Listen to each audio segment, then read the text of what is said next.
Hello, welcome back to the Synchronite videos. We've been doing light shows for many years and we've got many years experience. So we thought in this video we'd share some of our experiences over the years and the things that we know do work and don't work. And so we've got a bit of a slide presentation we'll go through now. Hope you enjoy it. In creating light shows, it's not only about sequencing your display, you should carefully plan your display to start with. We found that's a very sort of critical area that many people overlook, because unlike static displays, light shows use a lot more elements and they need a lot more careful thought and planning. For example, you should use colour very carefully. Displays in a single colour or a limited colour palette can be very effective rather than having lots of mixed colours. So do consider colours very carefully, and obviously the number of light strings you use does add to the cost. So sometimes it's best to start in a single colour and then add extra colours over the years. We also recommend people start as simple as possible. Light shows are far more time consuming to create than people imagine. So we always say plan simple and start up and build up your display over several years. You should also consider how you're going to play the shows. Are the shows going to be run continually? Is the music going to be playing continually, or are you going to have a schedule and only run it every hour? So there's all these sort of things you need to take into consideration. So consider how you're going to play the music. You can have speakers outside. You can use FM transmitters, although they're hard to get hold of and aren't really legal in the UK if you're using music. We have got a mobile app coming out this year that will also allow music streaming. We've got a mobile app for starting shows at the moment, and the one that's coming out this year will also allow you to stream music to your phone as well. And again, when you're planning your display, do consider the types of lighting that you're going to use. Do a bit of research into what sort of lights you want to use. You can either go down the route of just using all classic normal Christmas lighting, or you can go for some RGB lights that will produce many colours, or you can go down a more high-tech route using pixels. But one thing to remember is if using pixels it is even more complicated and more time consuming. Or you could just have a few pixels or a mix and match. Also consider what features you're going to have in your display. Are you going to have any big features like mega trees or arches? Floodlights? There's lots of different things you can use. And also consider using multiple, like arches. It may not be very effective having one arch on its own. You may want several arches that you can leap or chase down. So all these sorts of things need considering when you're sort of planning your display. Creating groups is another item, and this sort of ties in with the software. We've found that groups are very critical to doing displays. So you want to try and create groups of bushes, of trees, whatever you've got around or whatever items you're going to buy. Try and create groups. They can either be put in clumps or they can be put in lines. If you've got a load of reindeers, you can put all those together, or a load of penguins or items like that. You can group all of them together and make some nice groups of items. And if the groups are wired individually, so each item in the group is wired to a separate channel on the controller, then you've got a lot of animation scope. We also suggest you keep the same style and colour lights on items in the group. So don't necessarily use different colours, so don't have one tree in red and one in green. Put them all in red or all in white initially. You can also, in future years, you can also add additional colours to do things like colour changes, which we'll come on to in another slide. And when you put in lights on the trees and in your group, don't use one large set of lights. You want to use individual sets on each item. So again, so you can light each item in the group individually, or you can light them all together.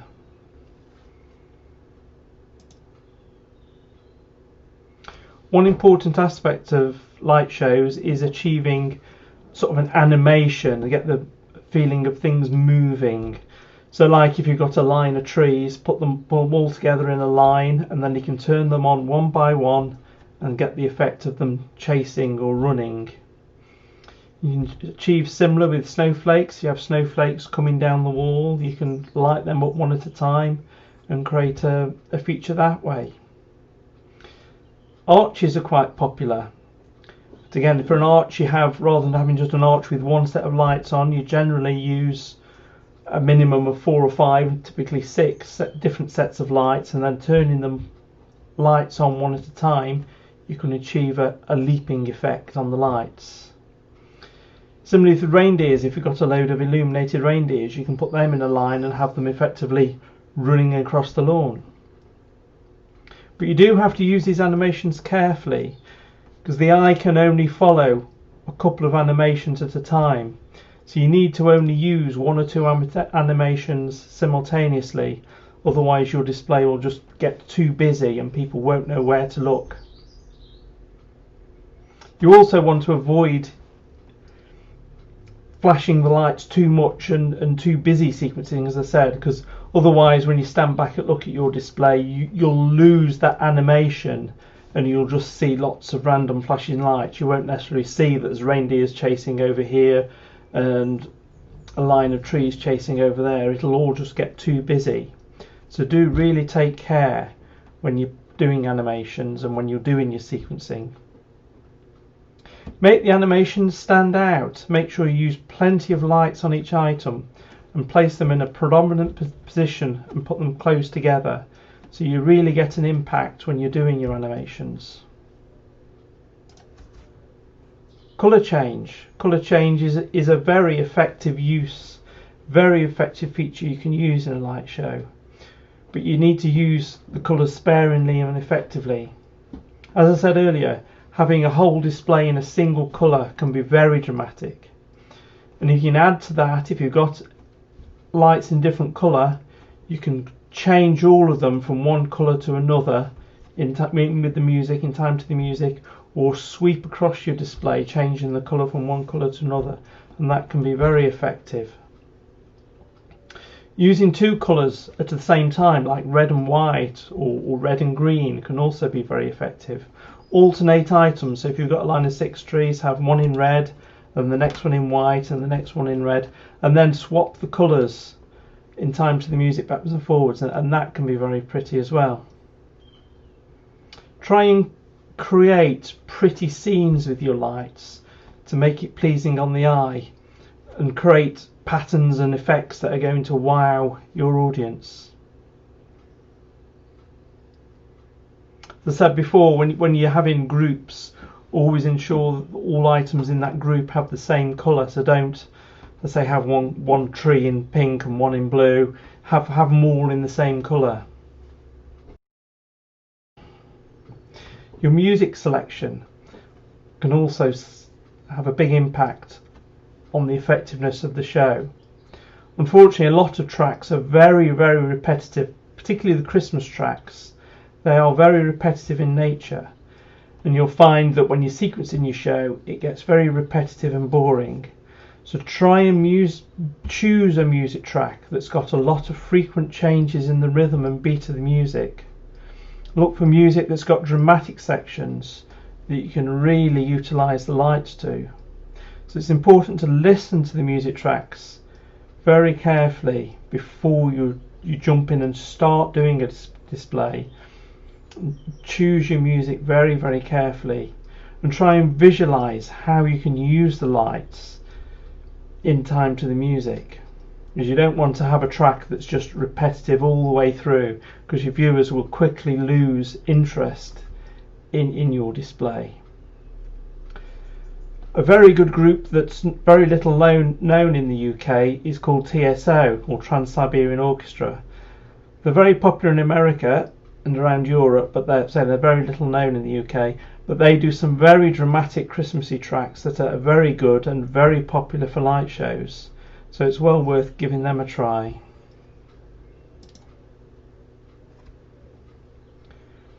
Ensure you create interest in your show. As I said before, don't keep repeating the same effect over and over again. Try and use different colours and animations to keep the viewer's interest throughout the show. And it's important to match the lights to the feel of the music. So where you've got a quiet part of some music, just have a few lights going. Don't have all of them singing and dancing, just have a few lights. But where you've got louder choruses or louder sections or the finale of a music track, then really bring in all the lights to highlight that fact. And again, in the finale, bring all the lights on. If it's a grand finale in the music, then bring all the lights on to emphasize that. When we're doing shows, we often think of the lights as dancers in a choreographed show, and we use the dancers carefully, or use the lights carefully throughout the show. You don't have them all on all of the time. You just keep people's interest by bringing in different lights at different times, use different groups. That way you can really create interest in your show.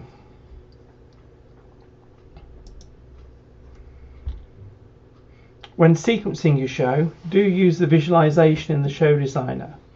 That really helps you to see what the finished show is going to be like and allows you to try out different ideas to see how they'd look.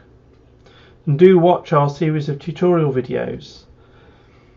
The show designer has lots of features and effects that can help you quickly develop and improve your show. It is difficult when you're doing sequences. Sometimes you sort of get a mental block and you do get stuck on a particular sequence, particular part of the track if you don't know what to do.